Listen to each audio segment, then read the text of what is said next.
रहना चाहिए। जवान बेटी हो, अपनी जवान पुत्री हो तो भी बहुत समय तक एकांत नहीं रहना चाहिए। आप और आपकी पुत्री के बीच में तीसरा कोई होना चाहिए।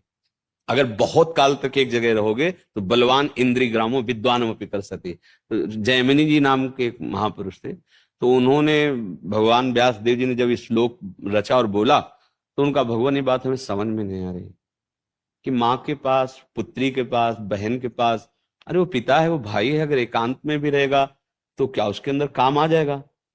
मतलब वो मूर्ख ही होगा तो ऐसा होगा। विद्वान मपि कर्षति, वो विद्वान फिर ऐसा कैसे हो जाएगा?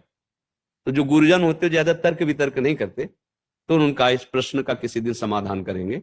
अभी आगे प्रसंग चलता है उसे। फिर बोले शाम की हमारी इच्छा है कि बद्री विशाल में भी एक आश्रम, प्रयाग में भी है, तो कुछ समय के लिए हम वहां के ऋषि मुनियों के दर्शन के लिए, तुम संभालो, तुम यहाँ के प्रधान बनो और सब ब्रह्मचारी हैं और जो यहाँ की दिनचर्या वही करना। ये उत्तर हो रहा है, उसी प्रश्न का उत्तर। वो समझ नहीं पा रहे, बोले कुछ दिन के लिए हम यहाँ से जा रहे हैं। संध्या के समय सब ब्रह्मचारी तेजस्वी स्नान करके और लौट ही रहे थे। संध्या काल, सूर्यास्ताचल को जा रहे थे। हल्की हल्की बूंदें गिरने लगी, छम छम छम छम पायलों की धुनी, और नौ किशोर अवस्था और ऐसी सौंदर्य शोभा, देखते ही रह जाओ। ऐसे भाग के, रक्षा करो मेरी, रक्षा करो। आगे जैमिनी मुनि ही थे, रक्षा करो। क्या बात है? देखा नहीं, इसे नीचे देख, क्या बात है, कौन सता रहा है? मैं भटक गई हूं, रात्रि का समय है, अगर एक रात्रि आपके यहाँ मुझे रहने को मिल जाए तो मैं प्रातः अपने स्थान को चली जाऊंगी, पर मेरी रक्षा करो, मेरा स्त्री शरीर है, मैं जंगल में रह नहीं सकती और मैं भटक गई हूं। बोला नहीं, गुरुदेव का आदेश है, आश्रम में सब ब्रह्मचारी रहते हैं, वहां शरणागत हूं, अगर एक रात्रि रख लेंगे तो मेरा जीवन बच जाएगा, नहीं जंगली जानवर मार सकते हैं या कोई दुराचारी पुरुष ऐसा। विचार किया, बात तो सत्य है।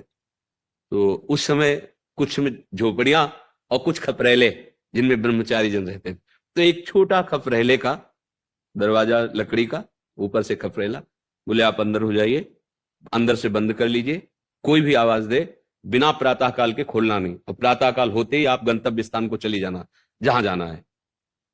अब बैठे आके संध्या में, वही आवाज, वही रूप, बार बार हटाने की कोशिश की, हट नहीं रहा।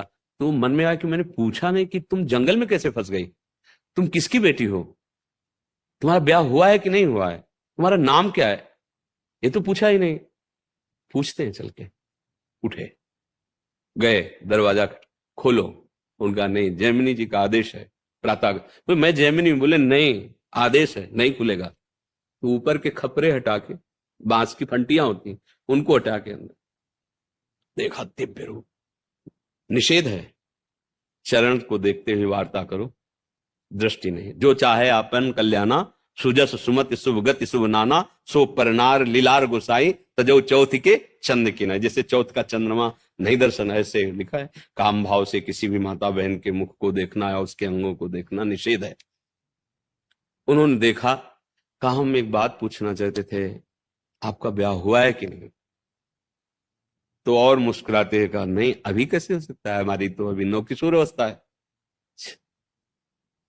हमारा भी ब्याह नहीं हुआ। बोले आप तो नैष्ठिक ब्रह्मचारी, आजीवन ब्रह्मचर्य का व्रत लिए। बोले यदि आप स्वीकृति दे तो ब्याह कर सकते हैं आपसे। तो कहा हमको तो बहुत सौभाग्य होगा कि आप जैसे ब्रह्मचारी, नैष्ठिक ब्रह्मचारी मुझे स्वीकार, पर मेरा एक व्रत था कि अगर मैं किसी को पति बनाऊंगी ना तो उसकी पीठ में बैठूंगी, मुंह काला करूंगी उसके, और उसकी पीठ में बैठकर वहां जो, जहां तुम स्नान करने गए थे वहां देवी का मंदिर, वहां तक ले चलो, वहीं फिर हम ब्याह की बात करेंगे। तो सोचा रात्रि का समय, कौन क्या है पीठ में। जो वहां पहुंचे तो उतर के दो चपात लगाए और अपने स्वरूप में आ गए। व्यासदेव जी बोले क्या तुम विद्वान नहीं हो? बहुत बड़े विद्वान जैमिनी जी, क्या तुम विद्वान नहीं हो? क्या तुम्हारे लिए समस्त माताएं बहनें पूज्या भाव से नहीं है? कहां पहुंच गए, कहां पहुंच गए? बोले हाँ गुरु जी, बलवाल इंद्रिय ग्रामो विद्वान कल सती, आपने जो लिखा सत्य लिखा। अगर हम सानिध्य अधिक मर्यादा के विपरीत, तो हमारी इंद्रियां चंचल हो जाएंगी।